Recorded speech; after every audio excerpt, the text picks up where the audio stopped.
সিজারে আবার কিসের কষ্ট, শুধু পেট কাটে, এমনটাই শোনা যায় মানুষের মুখে। আরে 7টা পর্দা কেটে বেবিটাকে দুনিয়ায় আনতে হয়, আধা ঘন্টার মধ্যে 3টা স্যালাইন শেষ হয়। মোটা সিরিঞ্জে দেওয়া মেরুদণ্ডে সেই ইনজেকশনটা সারাটা জীবন কষ্ট দেয়।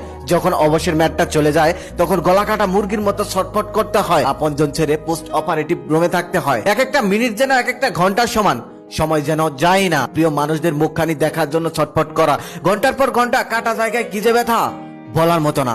তার সাথে খিচুনি, নিথর দেহে থরথর কাঁপুনি, হাতে ক্যানোলায় স্যালাইন তো চলছেই, অন্যদিকে গলা শুকিয়ে কাটকাট, অথচ এক ফোঁটা পানিও দেওয়া হয় না, কারণ 24 ঘন্টার আগে নিয়মে নেই। পৃথিবীর সব থেকে বড় ভয় কি জানেন? মৃত্যুর ভয়। তেলাপোকা দেখে ভয় পাওয়া মেয়েটি যখন অপারেশন থিয়েটারে যায় তখন সে মৃত্যুর ভয়টাই পায়। সে ভাবে আজকে আমার জীবনের শেষ দিন। তারপরে সে কান্নাকাটি করে আল্লাহর কাছে এই দোয়াটাই করে, আল্লাহ আমার যাই হোক না কেন, তবে আমার সন্তানটা যেন ভালো থাকে। আবার সে এটাও ভাবে আমি না থাকলে আমার স্বামী সন্তানকে ভালোবাসবে কে। তাই মাকে কখনোই কষ্ট দিও না। মনে রেখো, তুমি যদি পুরো পৃথিবীর মানুষের কাছে ভালোবাসা হেরে যাও তাহলে মায়ের